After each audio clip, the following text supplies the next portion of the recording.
Olá, você dorme bem? Quase metade dos brasileiros se queixa de problemas no sono. Hoje no Panorama nós vamos falar sobre a importância do sono para a nossa saúde. Vamos falar também sobre os principais distúrbios e tratamentos.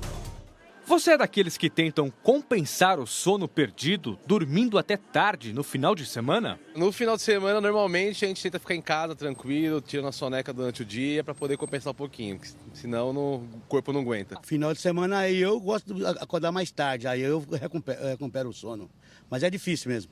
Apesar de dar aquela sensação de corpo recuperado, saiba que essa prática pode ser prejudicial à saúde. Como consequência de noites mal dormidas, pode causar obesidade e até mesmo diabetes tipo 2. O estudo feito pela Universidade do Colorado, nos Estados Unidos, com 36 pessoas entre 18 e 39 anos, manteve por 2 semanas os pacientes em laboratório, com alimentação e sono monitorados.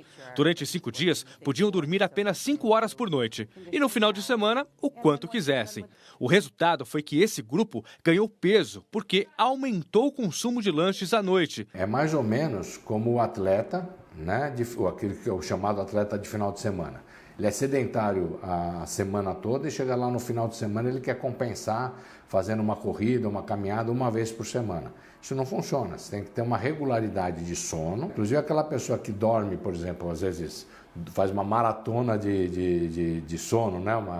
Uma hibernação de 12 horas, né? Ele vai se sentir mal, quebrado, tudo do mesmo jeito, não muda nada. É o que acontece na casa da Naila. Dedica todo o tempo que tem cuidando das 2 filhas pequenas. Dorme no máximo 5 horas por noite. E quando tenta recuperar o sono no final de semana... Quando você tenta compensar esse sono, não é exatamente uma compensação. Você acorda no final, você levanta com um pouquinho mais de pique. Mas não é muita coisa, não. E para falar sobre a importância do sono, a gente recebe a neurologista Rosa Hassan, responsável pelo setor de polissonografia da Alta Excelência Diagnóstica, e o pneumologista Geraldo Lorenzi Filho, diretor do Laboratório do Sono do INCOR. E você também pode participar dessa conversa com as suas perguntas, comentários pelo Facebook, pelo Twitter, usando a nossa hashtag Panorama TV Cultura. Lembrando que estamos ao vivo pelo nosso canal no YouTube e também pelo Facebook. Obrigada pela presença hoje aqui com a gente. Um prazer. Chama bastante atenção, não é? Dizer os estudos que mostram que metade dos brasileiros se queixa de algum problema de sono, tem algum problema, alguma queixa. É muita coisa. Por que isso acontece? Aí nessas queixas entra várias coisas. Desde problema de saúde mesmo, o indivíduo tem insônia ou tem um problema sério de saúde e que está impactando no sono. E vou deixar para o doutor Geraldo falar da parte da apneia do sono, que também é bastante prevalente, como também o sono insuficiente. Boa parte dos brasileiros dorme menos, como estava mostrando aí na reportagem, do que a necessidade deles de sono. E isso acaba causando vários impactos na saúde e acaba, às vezes, até desregulando o ritmo de sono do indivíduo. Se ele não tem um horário regular de dormir, de acordar, começa a dormir pouco alguns dias, outros dias faz o contrário, né? Dorme o dobro do que dorme no dia da semana para compensar. Isso pode favorecer ele ter também problemas do sono. Acabar evoluindo com insônia ou com algum problema do sono por essa falta de regularidade. Começa com algo que não era uma doença, mas pode evoluir para isso. Outros também acabam consumindo muita cafeína, muito estimulante para se manter alerta nos dias que dormiram pouco. Isso pode interferir no sono noturno da noite que ele quer se recuperar. E tem milhões de exemplos que a gente pode discutir aqui. Doutor Geraldo. Nós vivemos numa sociedade pilhada, né? Nós somos a sociedade da vigília, o que interessa é estar acordado. E aí você chega no quarto, está todo mundo com a luz apagada, só com o celular ligado, produzindo luz, que inibe a produção de melatonina, que é um hormônio que te prepara para o sono. E uma outra questão importante é que te excita, né? Você fica conectado o tempo todo. Então, eu me lembro quando eu era pequeno, a TV Tupi, às 11 horas, desligava e tinha chiado na televisão. As pessoas iam dormir. Agora nós somos uma sociedade de 24 horas. Tantas as coisas, serviços 24 horas, exatamente. E dormir pouco faz mal. A gente tem um estudo no INCOR com jovens que dormiram uma semana em torno de 4 horas e meia e uma semana seguinte dormiram em torno de 7 horas. Só uma semana foi suficiente para aumentar a atividade simpática, quer dizer, hormônios do estresse, a variabilidade da frequência cardíaca e o endotélio do vaso sanguíneo já estava reagindo de uma forma diferente, mostrando que não é só uma questão comportamental, que você fica mais cansado, aumenta o risco de obesidade, de depressão, desatenção, déficit de atenção, e basta ficar uma noite dormindo mal que no dia seguinte você vai perceber que não está bem. Vamos fazer um teste aqui perguntando para as pessoas que nos acompanham qual a nossa enquete de hoje. Você dorme bem? Sim ou não? Bem simples, vamos ver o que as pessoas não respondem para termos aí esse termômetro, não é? Agora, vocês citaram aqui rapidamente várias das consequências das noites mal dormidas. Nós subestimamos isso, então, doutora? Né? Justamente assim, não vou dormir hoje, deixa, amanhã eu tento fazer a maratona do sono. Subestimamos isso? Eu acho que sim, acho que as pessoas não levam a sério. Hoje em dia está melhor, porque tem mais informação. Essa muita informação também é uma coisa que atrapalha, né, o sono, que a gente vê que as pessoas estão muito conectadas, muito ligadas, mas a informação chega na pessoa e ela pode entender. Hoje em dia, eu acho que ela tem que entender que dormir bem é tão importante quanto se alimentar bem, como praticar atividade física. Eu acho que vale a gente até como um todo colocar aqui o que acontece durante o sono, não é? Para entender por que ele é tão importante. O que acontece no nosso organismo, a função dele? O sono não é uma coisa passiva. Durante o sono, o nosso organismo está trabalhando de uma forma diferente. O nosso cérebro também está trabalhando de uma forma diferente. Existem alguns hormônios que são produzidos durante o sono. Existe um relaxamento muscular que é importante para os músculos, para as articulações. O sistema cardiovascular também entra num estado de repouso, de relaxamento.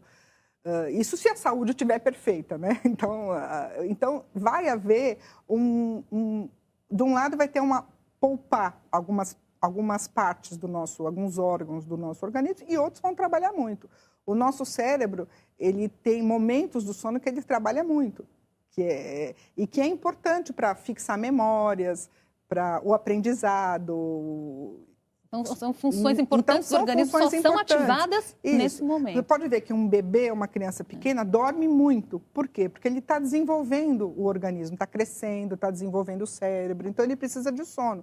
Se você está doente, naturalmente você fica sonado. Por quê? Para o seu sistema imunológico funcionar bem, para o teu corpo restaurar, se recuperar de uma cirurgia, você precisa dormir. Sim. Então, o sono é um remédio. E não é à toa que a gente tem essa necessidade. Um adulto deveria dormir... Um ser humano, ao longo da vida, deveria dormir praticamente 1/3 da vida dele, passar dormindo. Tá? E a sociedade cada vez exige mais das pessoas. E cada vez dormimos menos, né? Agora, falando então, aproveitando para falar essa questão do tempo, então, existe horas de sono ideais, uma duração do sono? Existe uma variabilidade enorme. Primeiro, com a própria idade que a doutora Rosa estava contando. O bebê, por exemplo, dorme 16, 18 horas. As crianças menores dormem depois do almoço e têm um sono prolongado. Com o tempo, a tendência é você concentrar teu sono numa única fase, que é noturno. E tem uma variabilidade de pessoas a pessoas. Dizem que o Thomas Edison, que inventou a lâmpada elétrica, ele dormia, em média, 4 horas por noite e dizia que quem dormia muito era um preguiçoso. Por outro lado, Einstein precisava dormir 10 horas para estar bem. Então, tem uma variabilidade muito grande. Como que eu sei se eu estou dormindo o suficiente? É fácil. Se te dão chance de dormir, você dormir muito mais do que você dorme normalmente, que é esse padrão da restrição do sono durante a semana, final de semana você dorme muito mais, está aí provado que você está dormindo pouco e você vai ficando cansado e não se dá conta de como está te tirando qualidade de vida, memória, que a doutora Rosa comentou, humor também, porque uma pessoa muito cansada, ela tem alterações de humor, maior risco de depressão, trabalhos com pessoas que trabalham durante horários irregulares, obesidade também, você come mais, você tem mais vontade de comer açúcar, alterações metabólicas, e só tem um tratamento para a falta de sono, é dormir. Não existe outro tratamento para isso. Então, esse é um problema muito sério que a gente tem que levar em consideração. As pessoas estão participando aqui da nossa conversa. A Maria Isis, ela pergunta, alguns remédios podem alterar a qualidade do sono? Doutor? Muitos remédios.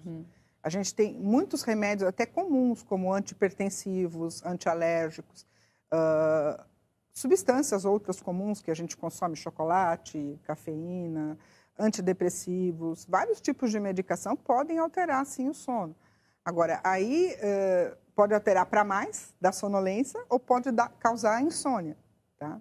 Então, aí vai depender de... Falar assim, numa gama ampla, é isso. Os remédios podem interferir, sim, no sono. Está respondida aqui para ela.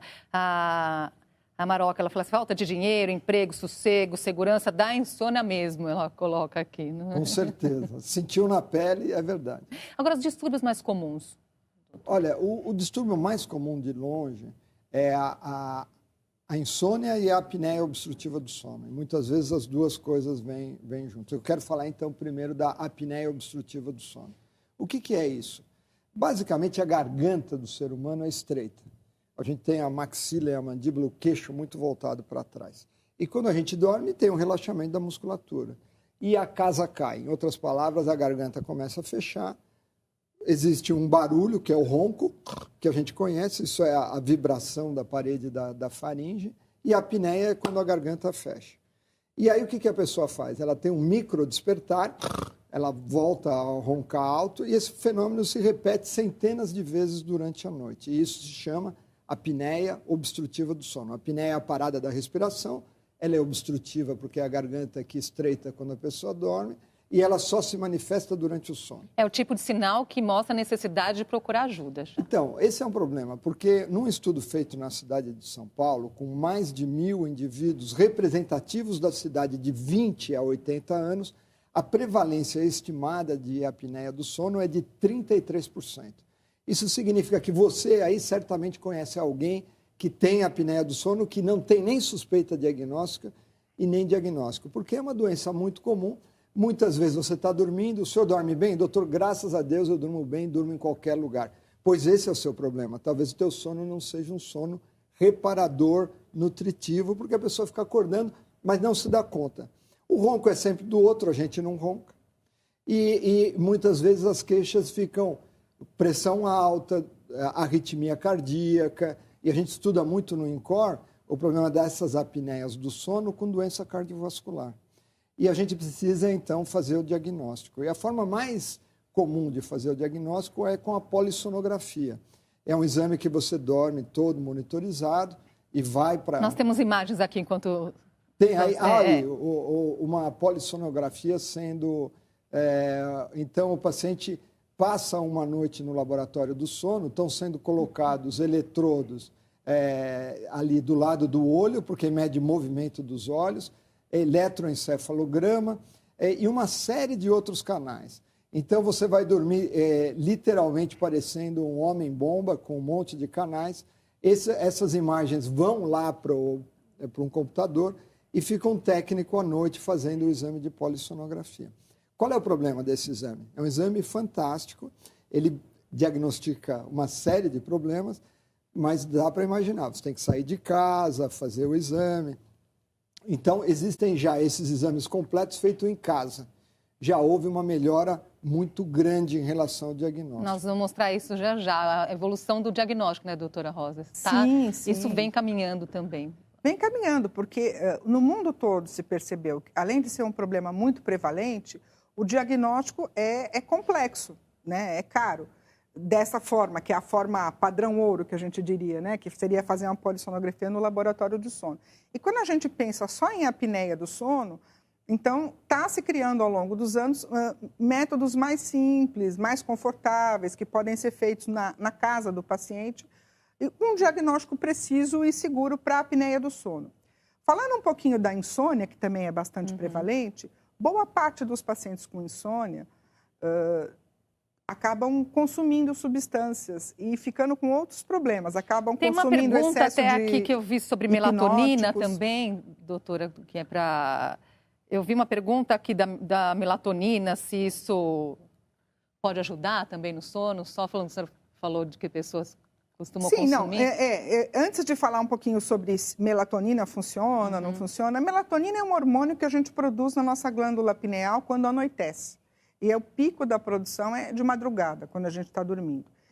A melatonina que vende por aí, que não é pura, que é uma melatonina, às vezes, de origem vegetal, né, e que vende como suplemento, e aqui no Brasil a gente não tem, ainda licença da Anvisa para vender como medicamento, nem como suplemento, é um fraco indutor do sono. Ela pode, para alguma pessoa ou outra, ter um efeito que ajuda a iniciar o sono, mas não necessariamente deva ser usado indiscriminadamente, achando, não é nada. Porque o problema de insônia, como o problema de apneia, é que ele fica mal diagnosticado. Ou o indivíduo vai carregando aquele problema muitos anos na vida.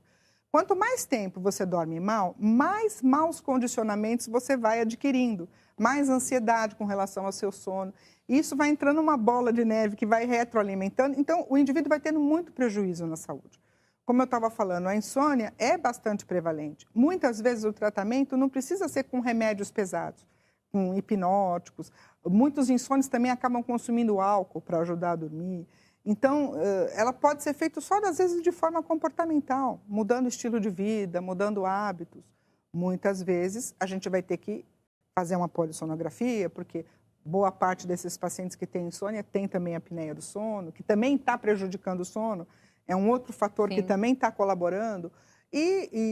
Então, ter um bom diagnóstico, passar por uma avaliação médica é importante, não é irrelevante. A gente sabe que pessoas com insônia que não são tratadas têm mais risco de mortalidade cardiovascular, mais risco de desenvolver depressão.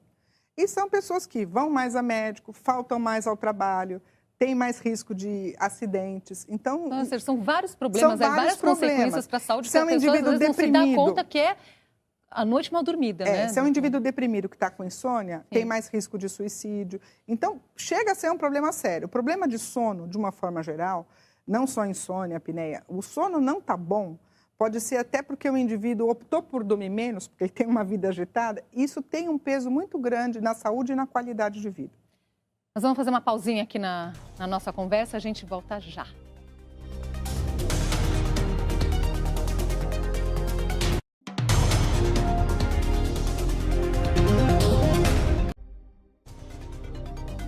Estamos de volta com o Panorama. Hoje falamos sobre a importância do sono com a gente, a neurologista Rosa Hassan e Geraldo Lorenzi Filho, diretor do Laboratório do Sono do INCOR. Continue aqui participando da nossa conversa pelas redes sociais. As pessoas estão participando mesmo. Esse assunto sono aqui está gerando aqui muitos comentários, muitas perguntas. A Eliane Ferreira, ela, pelo Twitter, ela fala: depois que tive meu bebê, passei a dormir muito pouco, diminuiu minha concentração, me deixou muito estressada. Isso é uma situação bastante comum, não é, doutora? Sim, a mulher, por ela ser a cuidadora do bebê, a que gesta, a que cuida, com certeza, depois que ela tem filho, o sono fica mais superficial, porque ela tem aquela preocupação do bebê e tal. E isso, ela é preparada pela natureza para isso, vamos dizer, né? Mas, assim, você pode reparar que o sono da mulher é mais leve mesmo do que o do homem. Eu acho que já é essa coisa da natureza mesmo, porque ela vai cuidar. E é comum, então, depois de que ela se torna mãe, o sono realmente ficar mais superficial e ela perceber que desperta mais vezes à noite. Ficar ligada, né, no bebê. Sim. No bloco anterior, nós estávamos falando aqui do diagnóstico que vem avançando, não é? O doutor explicou ali a polissonografia e contou que tem uma tecnologia mais avançada. Nós vamos chamar aqui um depoimento, mostrando que é possível fazer também esse exame em casa de forma mais simples. E o Bruno foi um dos primeiros pacientes a fazer esse novo exame que detecta apneia. E ele contou para a gente essa experiência. Vamos ver. Me poupou muito trabalho, eu posso fazer esse exame em casa. E não precisa aquele monte de fio, é só esse aparelho, ele vai no dedo, com o aparelho, com a ajuda de um aplicativo no celular, eu já consigo concluir o exame. No meu caso, eu não preciso mais fazer nenhum exame. Ficou bem mais fácil, não é, doutor? Não, é muito legal essa história, porque esse não é um problema brasileiro, é um problema mundial. A prevalência de apneia obstrutiva do sono é muito maior do que a gente imaginava. Por exemplo, no INCOR, que é um hospital terciário, então são pacientes que já têm problema, foi feito um estudo com 500 pacientes consecutivos que estavam indo lá com algum problema em acompanhamento. E a prevalência estimada de apneia do sono lá no INCOR foi de 50%. Então, por mais que a gente tenha um laboratório do sono com 4 leitos, que é raro você ter um Instituto do Coração com 4 leitos voltados para fazer polissonografia, aquele exame noturno, a gente faz muita pesquisa lá, mas impossível atender toda essa população. Então, E isso não é um problema brasileiro, é mundial. Então, cada vez mais existem formas simplificadas. A doutora... Com o mesmo resultado? Então, o segundo jeito é fazer uma polissonografia em casa. Por exemplo, no Alto, a doutora Rosa estava comentando que eles fazem polissonografia em casa, que vai na sua casa e faz o exame. E aí surgiram formas cada vez mais simplificadas, e eu tenho a honra de participar dessa startup. E o laboratório do sono agora, na realidade, ficou desse tamanhozinho aqui. Porque você tem um sensor, acho que foi mostrado lá, né, que coloca no dedo, que detecta movimento e detecta também a oximetria e vários outros parâmetros. O próprio celular detecta ronco. Então, você faz um exame à noite em casa, pode repetir mais de uma vez. E no INCOR nós estamos validando isso contra a polissonografia, porque você tem aquele exame completo, que vai avaliar muito mais coisas. Você vai avaliar qualidade do sono. Isso aqui é para diagnóstico de apneia obstrutiva do sono. É lógico que nos casos de dúvida, o exame tem que ser feito, Sim. mas em vários casos isso vai ser o suficiente para diagnosticar uma doença tão comum. E essa é uma startup brasileira, com apoio da FAPESP, da FINEP, e provavelmente vai ser lançada no mundo também. Isso é muito legal dizer que é brasileira, isso é muito bom. Para resolver não só um problema brasileiro, Sim. mas um problema que existe aí no mundo como um todo. E é muito legal participar dessa startup. Sem dúvida. Aqui, a Graça, ela está falando pelo Twitter, tem insônia e às vezes ficou 2 noites seguidas sem dormir, e ela comenta que está na menopausa, doutora. Tem relação? O que dizer para a Graça? Sim, tem alguns momentos da vida que aumenta a probabilidade. A menopausa é uma delas, pelas próprias alterações hormonais que interferem. Você imagina uma pessoa que vem com uma onda de calor na hora de dormir, ou durante o sono. Aquilo vai despertar. E não só as alterações hormonais, existe também uma época da vida, talvez, uma época de transição, de mudança. Em geral, a mulher está com os filhos ainda em casa ou grandes, com os pais ficando mais velhos. É uma época da vida, né? Sociopessoal também, às vezes, diferente. Uma transição, né? Da juventude para a idade mais madura. A Eliana até só vou colocar, ela diz assim, que à medida que a idade avançou, é uma outra pessoa aqui comentando. O sono diminuiu, a Eliana aqui contando. É isso que a senhora está falando. Sim, a necessidade de sono não diminui tanto, mas acontece que a vida vai avançando e nós vamos tendo outros problemas de saúde. E às vezes a gente entra em problemas pessoais, sociais, e aquilo ali favorece a dormir pior, né? Tem tanta participação que eu estou tentando aproveitar aqui a presença de vocês para responder o maior número, aqui a Maria também. Ela está contando, meu marido fez a polissonografia, percebeu a apneia grave, operou, ficou bem. Mas agora, alguns anos depois, voltou a roncar. É incrível isso, né? Eu costumo brincar e dizer que o destino do homem é casar, engordar e roncar. E ter a apneia do sono. Porque a garganta do ser humano é muito estreita. E com o avançar da idade, o problema é cada vez mais comum. E a obesidade é um grande fator de risco. Existem alguns casos que as cirurgias resolvem, mas, infelizmente, isso é exceção. Na maior parte dos casos, a cirurgia é indicada? A maior parte dos casos, a cirurgia não é indicada. Não é indicada. Não é indicada por quê? Porque é uma garganta estreita e é muito difícil você resolver com uma cirurgia específica em um ponto. É um músculo que faz uma curva, a garganta estreita muito em função da obesidade. Existem casos, amígdala e adenoide grande, principalmente em criança, que a cirurgia é muito bem indicada. Em alguns casos específicos no adulto. Então, o seu marido vai ter que voltar a fazer exame do sono, provavelmente a apneia do sono voltou, porque volta com a idade, a prevalência da apneia do sono é absurda. Num estudo feito na cidade de São Paulo, 1 a cada 3 adultos tem algum grau de apneia. É uma doença comum e que pode estar relacionado com cansaço, sonolência, mal-estar, indisposição, sintomas depressivos e doenças cardiovasculares, hipertensão arterial, arritmia, diabetes.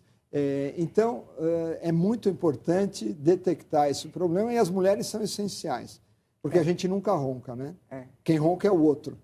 A minha mulher disse que eu ronco, eu não acredito até hoje, porque eu estou dormindo. Tem muito dessa negação, não tem, doutora? Tem. E aí, esse caso me deu um gancho para pensar. Esse paciente poderia começar com uma triagem, com um exame mais simples, porque se já acusar que ele tem a apneia, já vai tratar. E aí, nesses casos mais graves do adulto, o tratamento mais comum é usar uma máscara ligada a um compressor de ar, que tem uma sigla, né, que é um CPAP, que é uma sigla em inglês que quer dizer pressão positiva contínua na via aérea. É o mesmo princípio do pneu do carro. Como que eu faço? O pneu é flácido, eu jogo um pouquinho de ar, só que no pneu eu fecho a válvula e aqui não. Eu tenho que deixar uma válvula aberta, então tem um compressor, você dorme com a máscara. Mas será que eu consigo dormir com essa máscara? Consegue. Sim. Se a apneia for grave e estiver bem indicado, você dorme muito melhor, na realidade, acorda melhor. A gente acabou de publicar um estudo que as pessoas, inclusive, aparecem mais jovens. Mais jovens, porque se você dorme melhor, você... Então, para as mulheres, uma boa propaganda. Muito bem. O resultado da nossa enquete aqui, estamos chegando ao final. Você dorme bem?